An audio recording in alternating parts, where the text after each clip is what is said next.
야들하고 쫀득한 수육에 시원한 막걸리 한 잔.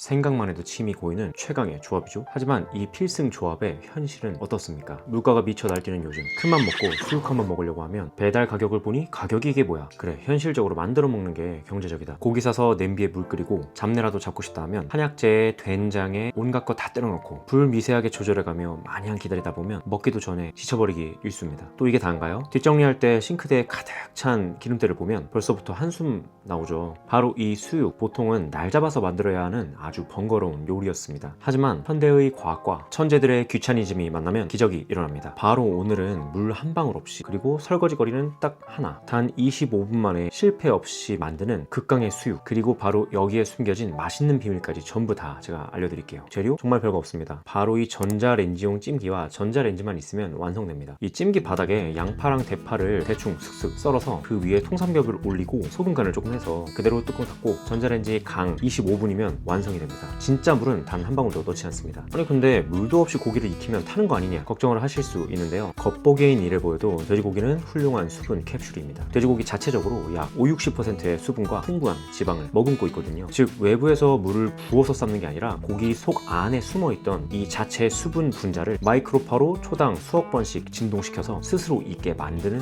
원리입니다. 여기에 이 밀폐된 찜기가 들어가면 시너지가 폭발합니다. 이 안에서 고기와 채소의 수분이 마구 끓어오르면서 고온의 사우나 스팀막을 형성하는데요. 이게 바로 압력솥의 역할을 해줍니다. 고기를 사방에서 감싸 안아 속까지 촉촉하게 익혀주는 거죠. 게다가 바닥에 깐 양파와 대파에서 채수가 풍부하게 나와서 먼저 마구 끓어오르고 이것은 곧 고기가 마르는 것을 완벽하게 막아줍니다. 물에 넣고 푹 삶으면 맛있는 성분이 국물로 다 도망가지만 이 방식은 고기를 가둬놓고 육즙을 압착하는 느낌이라 감칠맛과 진한 육향이 이 속에 그대로 농축될 수밖에 없습니다. 25분이면 물 한 방울 안 넣었는데 도저히 아무도 믿을 수 없는 비주얼. 뚜껑을 딱 열었을 때 하얀 수증기가 팍 피어오르는데 이 바닥에 자작하게 보인 건 바로 양파가 흘린 눈물과 삼겹살의 고결한 기름입니다. 이 천연 향신료들은 다시 수증기를 타고 고기 표면에 그대로 흡착돼 엄청나게 맛있는 요리가 됩니다. 고기가 익는 경건한 25분, 이때 바로 수육의 영혼의 단짝이자 최고의 파트너를 모셔와야 합니다. 바로 냉장고 안에서 얌전히 대기 중이던 이 막걸리. 우리가 흔히 가성비술로 생각하는 이 막걸리가 사실은 우리 땅의 역사와 함께 숨쉬어온 가장 오래된 전통주라는 것을 아시나요? 최소 2000년 전 삼국시대 전부터 우리 조상들은 곡물로 술을 빚어 마셨습니다. 삼국사기나 삼국유사, 그리고 중국 문헌에도 한반도 사람들이 밤낮으로 모여 술을 마셨다는 기록이 있을 정도죠. 고려시대에는 이 백꽃이 피는 시절에 누룩을 만들어 빚는다 하여 이화주라 불리며 수저로 걸쭉하게 떠먹기도 했고, 조선시대에 이르러서는 양반들이 맑은 청주를 싹 떠내고 남은 찌꺼기에 백성들이 물을 섞어서 막 걸러 마셨다고 해서 지금의 막걸리가 되었다고 합니다.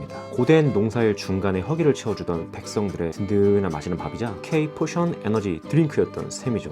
노동주라고 할까요? 그 중에서도 제가 좋아하는 경주 법주 쌀 막걸리로 가져왔습니다. 자, 이렇게 올려보면 육즙과 채수가 엄청 많습니다. 밑에 기름 져가지고 정말 잡내 하나 없고 최고의 향이 납니다. 감칠맛이 응축된 느낌이 나요. 대충 썰었는데 썰면서 벌써 식감이 다릅니다. 물에 퉁퉁 불어서 흐물어진 수육이 아니라 표면은 촉촉하면서도 속은 또 족발과 보쌈의 중간 어디쯤 있는 아주 짠득한 그리고 탄탄한 그런 식감이 예술입니다. 채소향이 쏙 배어서 잡내는 아예 이 세상 잡내가 아닙니다. 은은한 단맛이 고기에서 느껴집니다. 이 둘의 조합이 왜 과학적으로 완벽한 찰떡궁합이냐. 무수분 수육은 육즙과 지방이 압축되어 있어서 먹다 보면 입안에 기름기가 감도는데 이때 막걸리 특유의 천연 탄산이 기름기를 싹 씻어내고 입안을 깔끔하게 리셋해줍니다. 게다가 막걸리에 살아있는 효모와 그 유산균 성분이 돼지고기의 단백질을 부드럽게 감싸주어서 소화까지 돕습니다. 이 쌀에서 나오는 은은한 단맛과 고기의 구수하고 짭조름한 감칠맛이 만나 단짠 구수의 완벽한 밸런스를 이룹니다. 단 한마디로 미식적으로 그리고 또 과학적으로 이 둘은 같이 먹어야 하는 운명인 겁니다. 과거에는 마을에 큰 잔치가 열리거나 김장날처럼 특별한 날에만 온 동네 사람들이 모여서 돼지를 잡아먹고 그때 함께했던 수육과 이 막걸리, 세상이 너무 좋아져서 이제는 방구석에서 전자레인지 찜기 하나로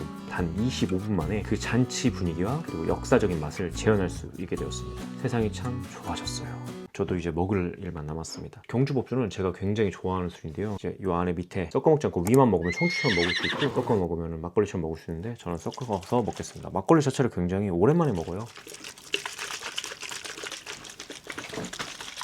지금 굉장히 차갑습니다. 좋다.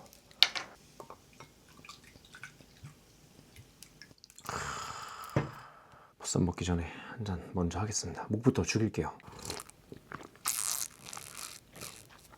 너무 시원하다.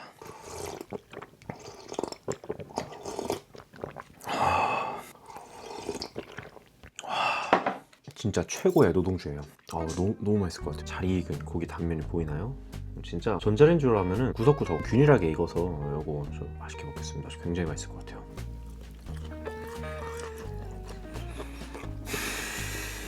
김치랑 같이 해서 와 진짜 너무 맛있어요. 말이 안 돼요. 이 김치랑 수육을 같이 먹는 걸 굉장히 좋아해요. 고기 한 점이랑 이런 느낌으로다가 먹을게요.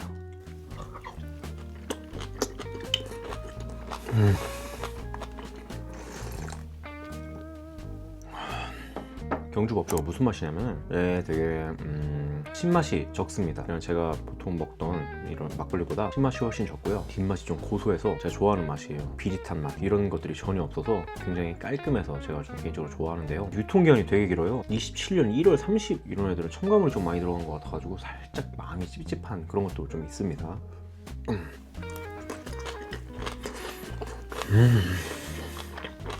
밑에 깔려있는 야채들 달아. 누린 맛이 하나도 없어요. 이 조합은 진짜 말이 안 되는 최고의 조합입니다.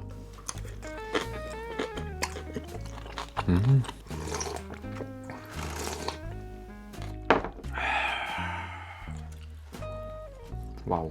파도 제가 여기 하나 넣어서 같이 익혔거든요. 파 같이 해가지고 김치랑 해서 약간 나름 삼합 아닌 삼합으로 제가 이거 진짜 맛있겠다.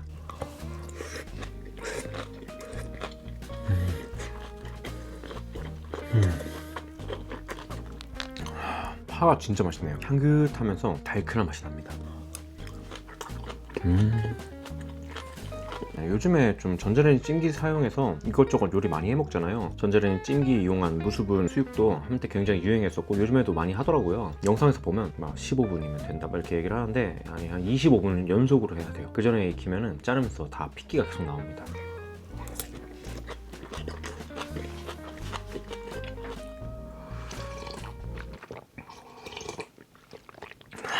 신맛이 없어서 좋아요.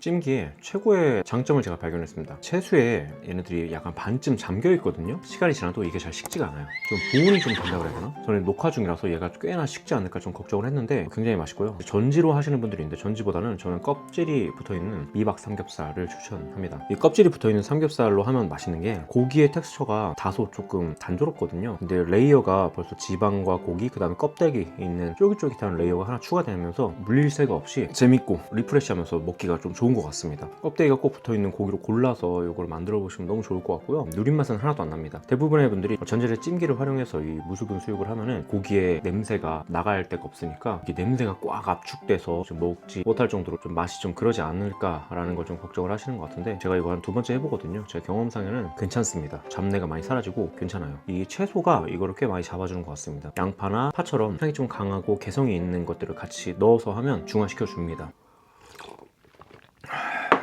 이렇게 밑에서 이렇게 꺼내면 얘가 지금 보온이 됐거든요. 주저리 떠들면서 천천히 먹어도 다 따뜻하게 먹을 수 있습니다.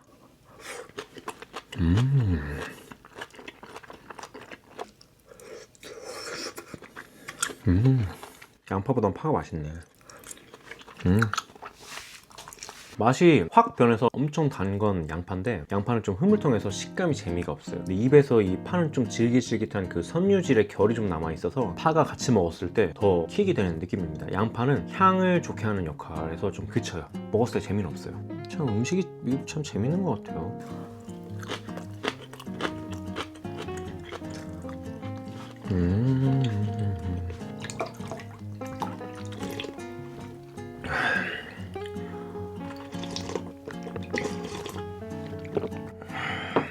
살짝 익은 겉절이로 먹으니까 잘 어울립니다. 가벼워요. 고기에 자칫 잘못하면 기름질 수 있는 맛을 겉절이가 굉장히 리프레시하게 포장을 해줍니다.